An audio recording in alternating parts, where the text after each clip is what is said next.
Get Ripple, the bright new drink with that ring-a-ding flavor. Ripple. Hello. Hi. How are you? I'm okay. My mouth is really cold now. This may have been a bad idea for the podcast. My fingers are freezing. And I'm sure it doesn't sound really great when we eat these in front of the microphone. What is that, AMSR? I don't know. We never remember the acronym. We looked it up one time, like a year ago. Like sounds and microphones that people like. Yeah, this probably isn't one of them. We're having grown-up Otter Pops. Yes, basically. They are the drink of the night. It's frozen cocktails made by Cutwater. Spirit. Cutwater Spirit Pops. They're delicious. And they come in 4 flavors. I have the gin melon. I have the vodka mule. And there's also a rum and cola and a tequila margarita. Not sponsored. No. Yet. So how was your week? It was good.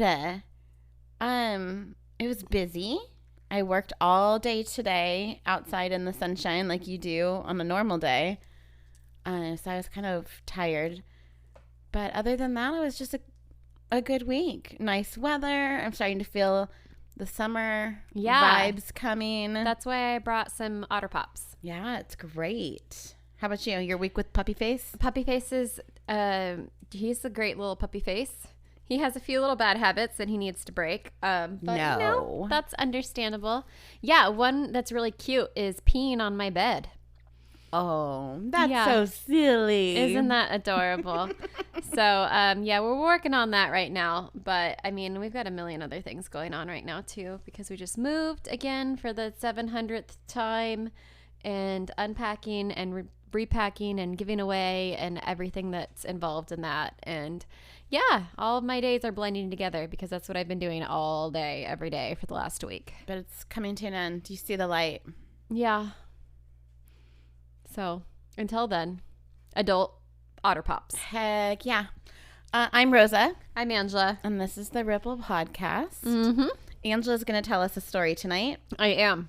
We're recording on a Sunday. Have we ever recorded on a Sunday before? I don't think so. No. Maybe. Possibly. What's that noise? I just kicked my shoes off. I'm getting ready and comfortable to listen to your story. Okay. But yeah, our days are a little off and we're going to be releasing this and not on 100% schedule. But you know what?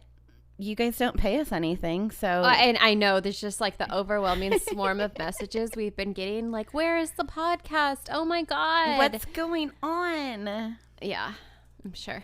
We're here. Yeah. All right. So, what? I was going to say, do you want to go for it? Okay, I'll go for it. My topic that I pulled, actually I didn't pull. The topic that I picked was strange history in Kansas. Yeah, because I did that one. Because Rosa pulled that topic and she decided to do paranormal in Florida instead. But that's okay. Yeah, so I'm going to tell you about Bloody Kansas. Bloody, or sometimes called, actually more often called Bleeding Kansas. Bloody Bleeding Kansas. Are you excited? Pretty appropriate for this week. All right, carry on. So, Rosa, do you know anything about the Kansas-Nebraska Act? Are you asking me that seriously? Neither did I. Okay. So, the Kansas-Nebraska Act, this is back in the 1800s, repealed the Missouri Compromise. This is very important history that I just need to get through really quick so that you can understand the gist of the story. So, for a second, I'm going to take you back to high school U.S. history. Mm-hmm. Yeah. You remember any of that? I was totally awake for those classes. Okay. Well, here's your refresher. So the Kansas-Nebraska Act repealed the Missouri Compromise, which created 2 new territories, and it allowed for popular sovereignty. Mm-hmm. Totally coming back to me. Okay. So basically what happened is they decided to create a Kansas area, a Nebraska area. So they have these 2 new territories that would be allowed to vote and have their votes counted as a popular vote. Okay, that makes sense. And at the time, the big deal was pro-slavery and anti-slavery. Uh-huh. So, Anti. Yes. So I'm I'm voting anti. Okay, thanks for that. Yeah, if you said anything else, I think we would have some serious issues here. We might have to quit the podcast. After the passage of this act, these pro and anti-slavery groups flooded into Kansas, since we're talking about Kansas. I'm sure they did other things in other places too, in order to establish the popular vote for whatever they were for or against. Okay, I'm with you. So all these people just rushing in. We're going to take over. We're going to make sure we get this popular vote. And of course, that caused a lot of conflicts because it's a very controversial thing at the time. Totally. And those conflicts oftentimes turned into fights and battles, resulting in bleeding Kansas. So this act outraged many of the Northerners, giving rise to the anti-slavery Republican Party. And the ongoing tension over the slavery would eventually lead into the Civil War. Oh, okay. Yeah. So bleeding is actually because there's so much fighting and violence going on over this topic. Literal bleeding. Oh. Yeah. Okay. We're getting serious here. So that's my little history lesson. So this is just like, imagine pre-Civil War tensions going on. So one of the groups that moved into this area was the New Immigrant Aid Company, which was a group that wanted to bring people from like New England into Kansas to establish an anti-slavery populace. Okay, just specifically to get those votes? Right. Uh-huh. So they had this transportation company, and they're going to develop this area, and they're going to have like, it was for profit, of course, as well, because they have to make a living, but they're bringing these people in. They're going to have that vote, and they're Hop on this bus. Exactly. We're going to take you to this place called Kansas. And that resulted in the erection, I knew you were going to laugh at that, of a hotel for settlers moving onto this new territory from New England, Boston, these northern regions. And this was spearheaded by Colonel Shalor Eldridge. And he wasn't an official colonel, but I mean, this is like pre-Civil War time. So if you want to be a colonel, you go ahead and be a colonel. What? Do whatever you want. I believe in you. I'm colonel of this podcast. So he named his hotel, and he was like very clear and blunt about what he stood for. He called it the Free State Hotel. And it was located in the town that the company also created, which was the newly established town of Lawrence, Kansas. So this, of course, having this hotel there set off a lot of the pro-slavery settlers from Missouri who were determined to expand. My mouth is frozen. Like, I need to stop because like my tongue is numb and my words aren't coming out right. So I'm going to set this down for a second. Could you tell? Mine is the same way. Okay. So yeah, these Missouri settlers were coming in, and they wanted to develop plantation farming in the plains of Kansas, and they were pro-slavery. So this hotel was just like a slap in the face. They're like, oh shit, they're coming in. They're going to sway the vote. This is a problem. So located on 6th and Massachusetts Street, Eldridge spared no expenses in creating this hotel. He really wanted it to be like... So people are going to live in this hotel? No. So what they were going to do is they were going to come stay in the hotel as they built their house or decided on like where they were going to settle there in Kansas. It was just like the waiting spot. Right. Like it was there to attract people. Like, look where you want to be. This place is amazing. This is up and coming. Okay. And they also wanted to have like a lot of meetings where they would go over policy change and sway the vote to be anti-slavery. Wow. Okay. Yeah. And he made it super fancy. Like he had this furniture shipped in, and he had this like super fancy decor and fancy silverware and these big meeting rooms for all of the anti-slavery VIPs to get together and discuss policy. Sure. So his motives were like super apparent, and he wasn't subtle about any of this. And that was creating more and more tension in the town because of different views. Mm-hmm. So then one night, the pro-slavery sheriff of the county, Samuel Jones, was shot by an unknown assailant. Okay. And as soon as he recovered in the hospital, sheriff... Oh, he didn't die. He didn't die. No. Actually, yeah, I should have said that. He didn't die. He was shot. He was shot. His ghost came back. No, that's later. That's paranormal. That's we'll get to that. So Sheriff Jones gathered a posse of more than 800 men. Whoa. Yeah. I was like thinking 6, 7, 8. I don't know. There's a posse. Have I even met 800 people in my life? Like, that's so many. Can you even round up 80 people? Can I even round up 8 people to ride in a posse with me? No. But he had 800 men, and they rode into Lawrence to put an end to Colonel Eldridge's anti-slavery, like, safe haven. So on May 21st, 1856, Jones and his men surrounded the hotel, and they demanded that everybody within the hotel hand over their arms. How can they do that? That's not, I mean, They're like, hand it over? I guess. I don't know. I mean, it was like a fighting type bully action. I'm not exactly how it sure worked back then, but I guess a bunch of people on horseback with guns and stuff, and they surround you. And if there's 800 of them, yeah. Okay. Yeah, so they took all of their guns and they put them down in the middle of Massachusetts Street, and then the posse ransacked the hotel. They took all of their wine and they replaced sad. I know, right? They replaced it with kegs of gunpowder in the cellars. And then they fired 30 rounds. Oh, did I tell you that they all came out of the hotel first? That's like minor detail. Everyone evacuated first. Then they filled it with gunpowder. Oh, I thought they were going to blow up the people. Well, that happens later. But for now, spoiler, they blasted the beautiful hotel. The beautiful, fancy, top of the line with silverware and tablecloths on their tables. 30 rounds from a brass cannon and just exploded the place. That's not very nice. No, not at all. And then they also broke into 2 of the local newspaper offices, smashing their printing presses to kind of like prevent the story from coming out. Yeah, I mean, you control the press, you control the narrative. And this act of destruction was known as the Sack of Lawrence. So it's just this super pro-slavery guy. He wanted to basically dominate the town and say, this is how it's going to be. It's my way, or I burn the place to the ground.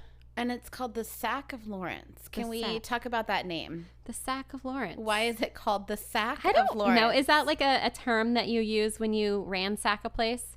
Oh, that makes sense. Ransack. Okay. Yeah. All right. Just sack. Just getting sacked. And who's right Lawrence? In the face.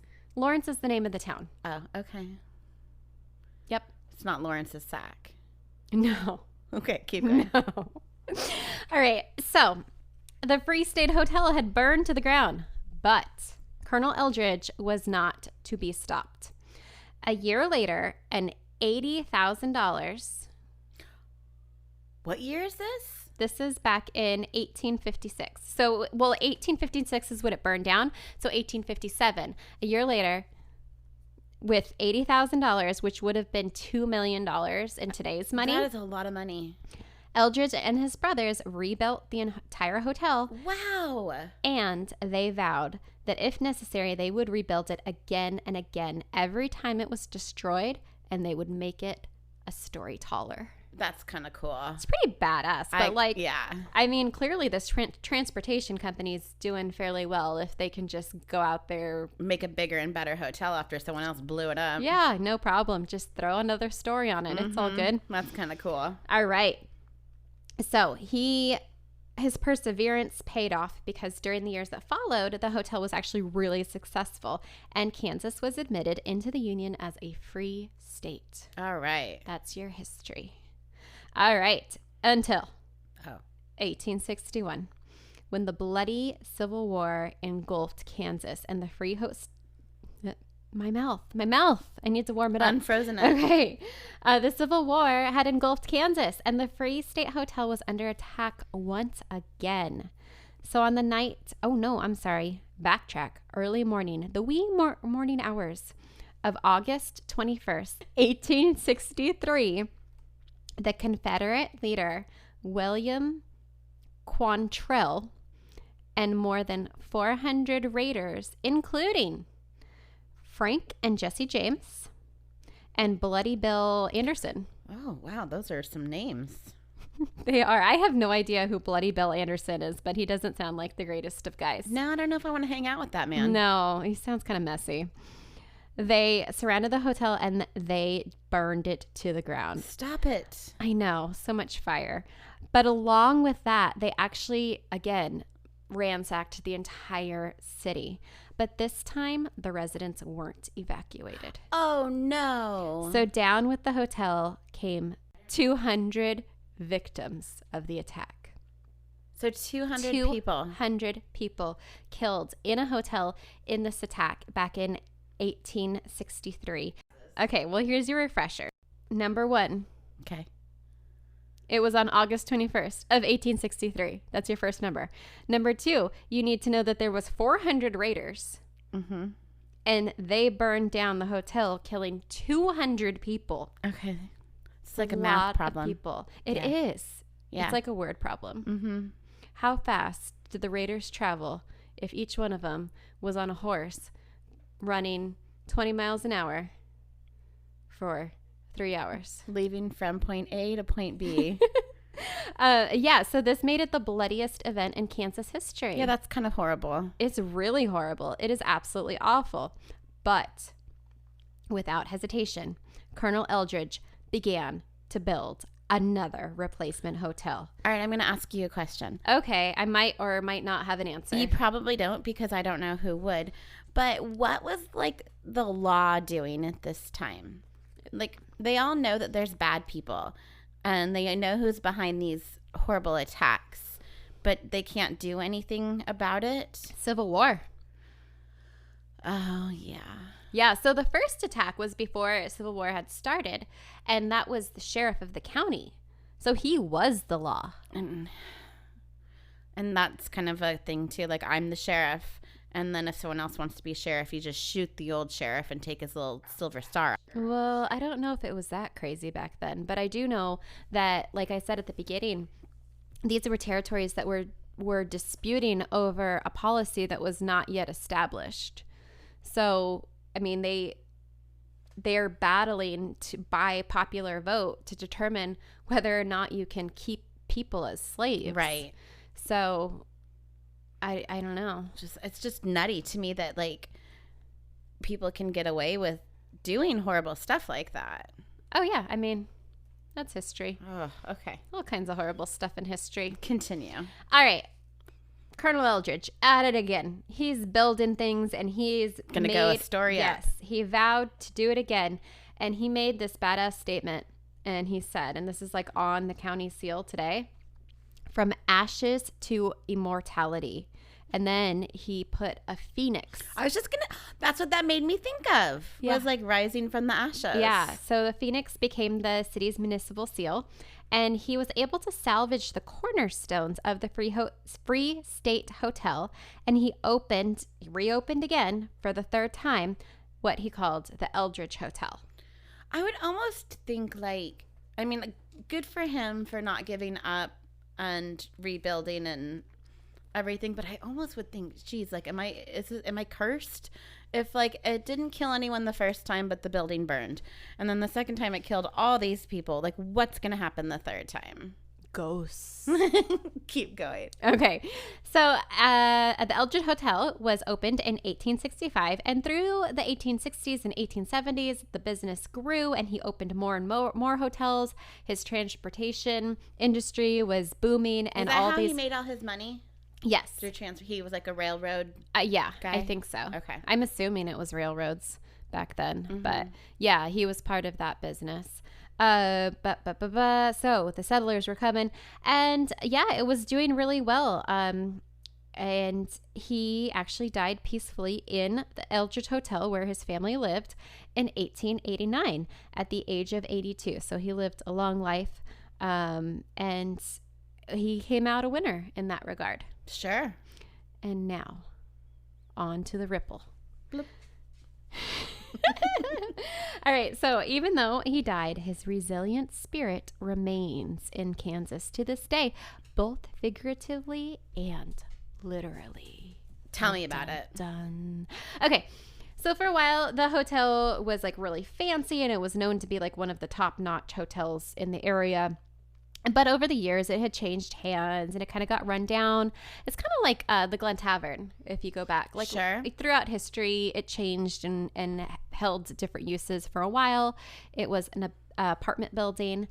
And it just kind of became like dilapidated and, you know. What's the name of that hotel in LA that we watched the movie on?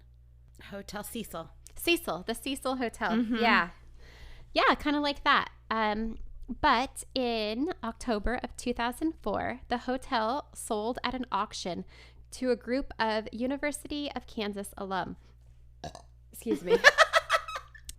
Okay, so 4 months after the purchase, multi-million-dollar renovations began to restore the hotel to its prime, which was back in 1925, like that era. Okay. Like just 20s. really roaring 20s. Fun. Beautiful. So that was their whole thing, which I think is super cool. The that Art Deco-y. They want to give it like that historical aspect and not make it super modern, like keep some of that charm to it. So they were going through everything. They wanted to make it this like nice premier destination spot. So they were doing their renovations and they were going through the basement to try to find like old historical documents, clear everything out, get it all ready to be opened again. And Ryan Kerr, the manager, said that they knew right away that the colonel still had attachment to the Eldridge and supposedly his spirit was still lurking in the building. So the colonel first made himself known after his death when the renovators were going through the historical furniture in the basement, and the whole thing was just like covered in all of these storage supply boxes and were just like dusty, covered in cobwebs, left for years and years undisturbed. And then they found this tufted chair, and this tufted chair was just perfectly preserved. It looked like it was just used yesterday. It was completely spotless, clean, and just sitting right there like somebody was just using it. And that happened to be the colonel's chair. I've heard, and actually just today I was talking to a guy, but I feel like seats, like favorite chairs, favorite seats, hold a lot of like energy, because the guy I was talking today to, he has Steve McQueen's favorite rocking chair. Ooh. But he was just, talking about it. And then same thing with, again, going back to the Glen Tavern. Isn't there that chair upstairs where Calvin liked to sit? Was it Calvin? I kind of remember that. Right? I feel like, I don't know, I feel like seats or chairs are of importance somehow to spirits. Well, and why do they always stay clean and like they've just been not cobwebby and dusted like everything else around them? All right, keep going. I'm excited to hear about this chair. Okay. So the real question is, how do I furnish my entire home with dead people self-cleaning furniture that always stays clean all of the time? That you never have to vacuum under or around. That would be fantastic. Never I would collects be dog totally hair. cool with my house being haunted if that were the case. If it was self-cleaning, Yeah. hell yeah. All right, business venture. Let's Do look it. into it.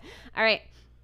Okay, so it seems that the colonel was a friendly ghost, and he really loved that hotel. And you can sometimes hear his voice. Like when you're in your room, you just hear these voices, and you can't quite make out what they were, but it's just like a conversational sort of rhythm. And you can just sense a presence around you. And oftentimes guests who stay in room 506 have these stories of being visited by the ghosts. Was that his family's room? Well, that was the room. Remember when I said they rebuilt and they used the original cornerstones? That room has like one wall, I guess, that is directly connected to that cornerstone. Okay. So some of these people who stayed in that room were aware of these haunted stories, but other people had no idea the history of the hotel. They just went and stayed in the hotel. And one guest, this is a quote directly from the manager. One guest came down one morning asking if anyone could have gotten into her room during the night while she was sleeping. Super creepy. He recalls. We told her no way. When we asked why, she said it felt like somebody was in there and she heard the floors creaking as if they were walking around. Well, it's absolutely impossible for the floors to creak. They're made of complete concrete. She asked, Whoa. well then, is this place haunted? And then we had to tell her the story of room 506. So 506 apparently holds one of the building's original cornerstones, like I said, which is supposedly a portal to the other side.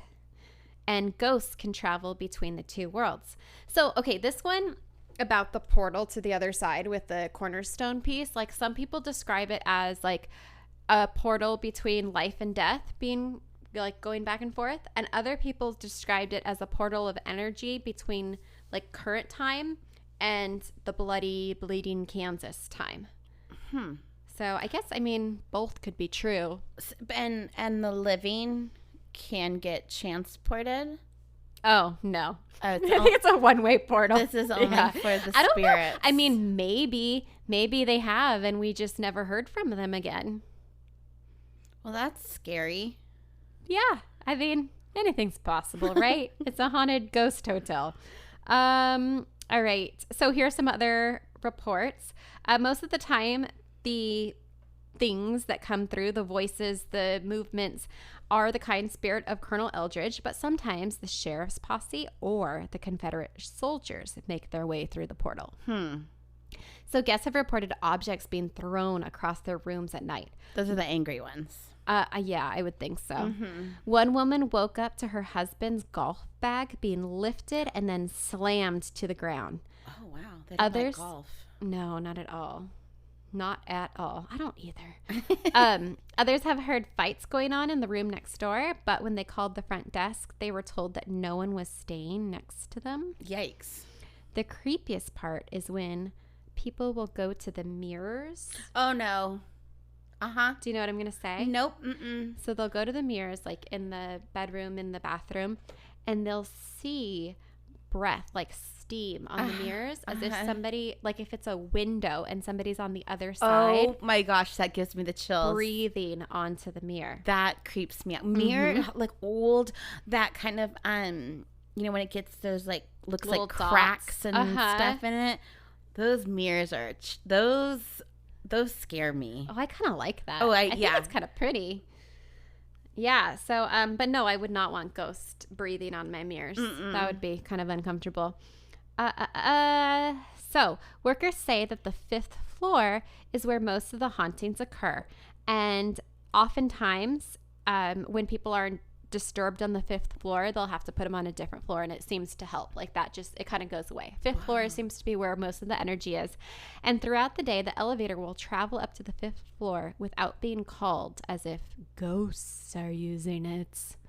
But did they have elevators? That was my thought. Like, did they know how to use an elevator? Yeah. Like, what if you're an elevator repair person and you go to a place and they're like, oh, yeah, I don't know, it keeps glitching. It keeps going up to the 5th floor. And you're just like, well, you got a ghost. You got some ghosts. Sorry, can't help you. Give me my $200. Yeah, so that is the story of the Eldridge Hotel in Bloody, Kansas. And to kind of round it up, I have a review that somebody posted on Travelocity of their experience, if you want to hear it. Ready? What if you just said no? My Good. God, dear, seriously? Is this what you're going to read to me right now?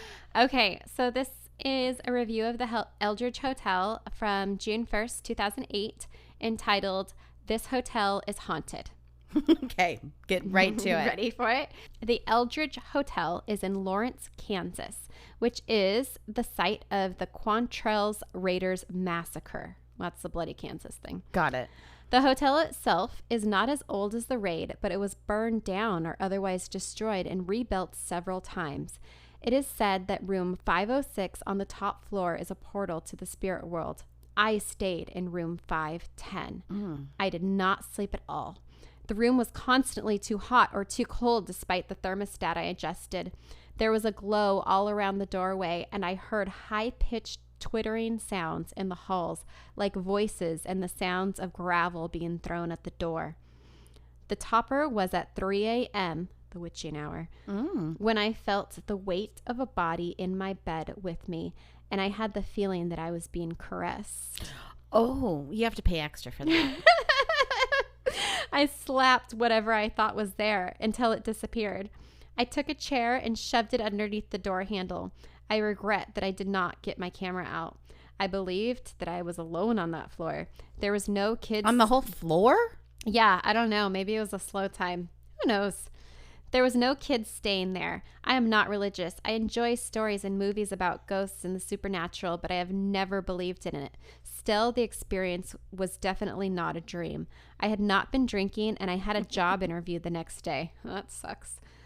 It was definitely a manifestation that could be called a haunting. There's also supposedly an elevator ghost that likes to change the cab's direction. I did not experience that.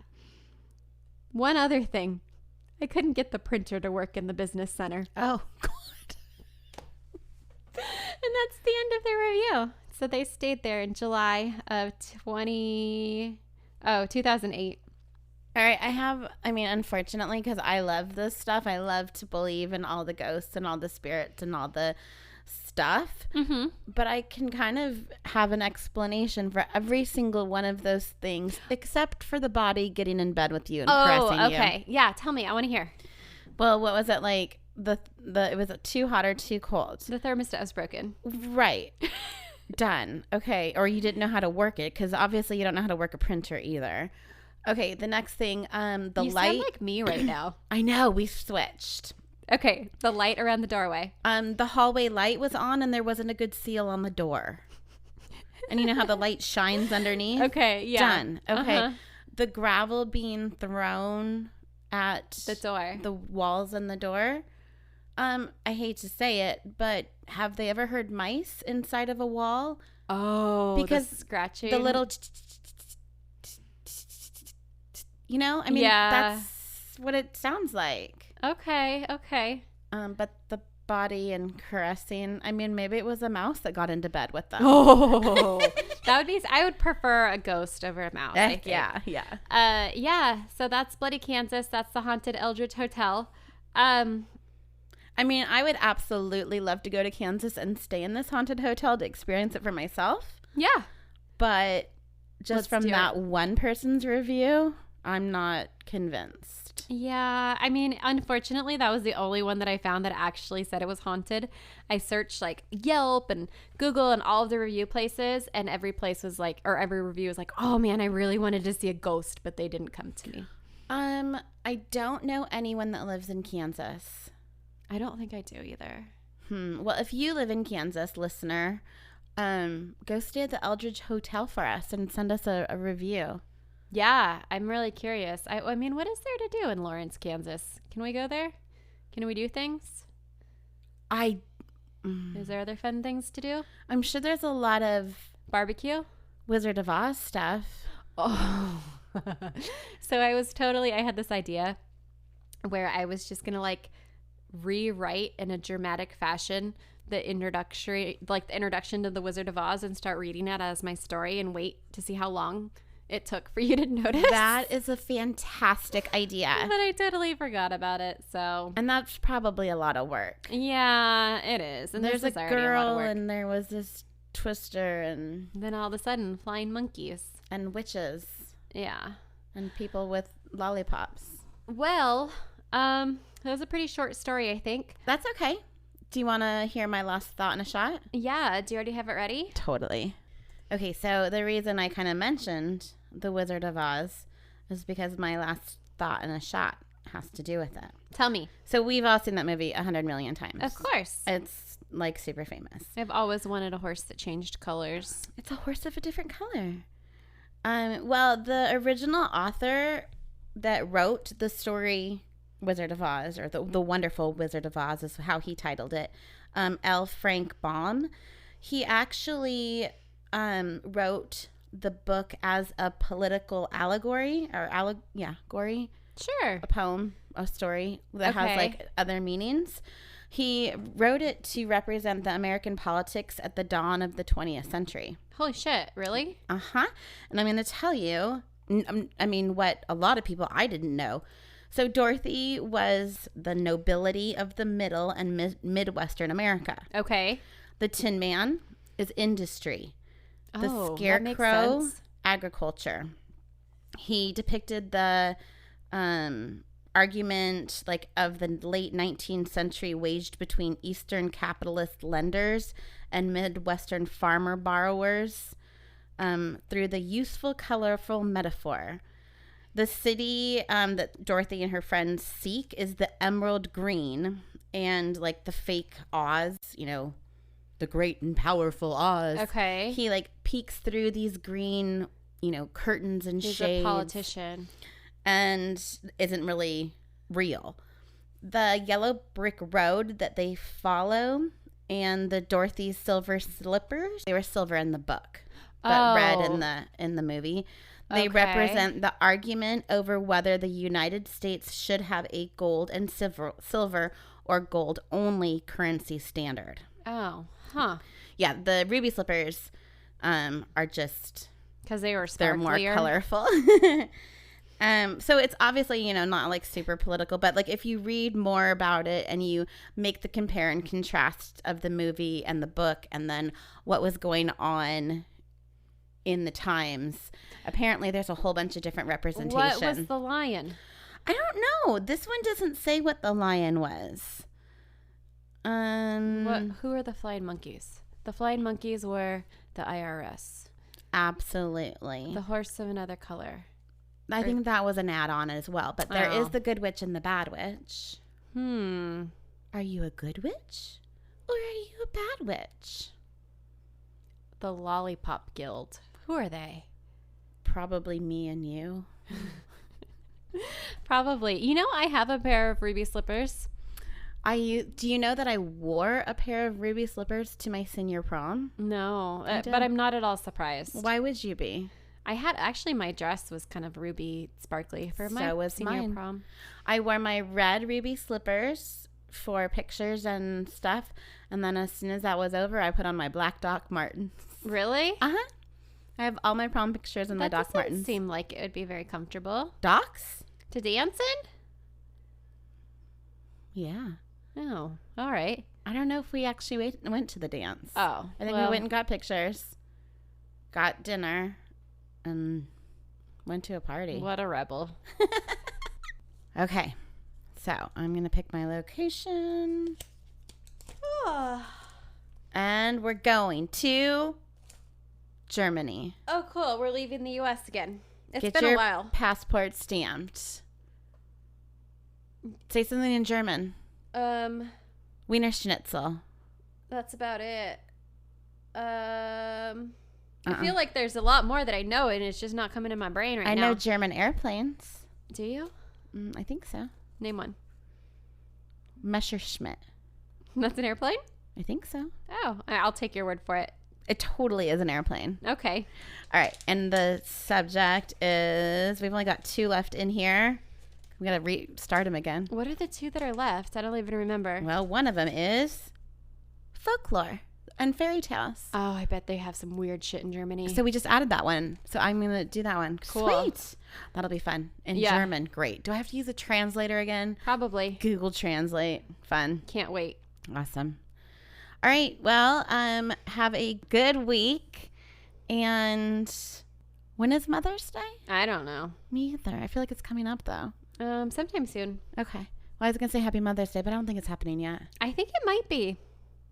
Maybe. I don't know. I feel like I should know that. Here, let me look it up. Mother's Day is a week from today.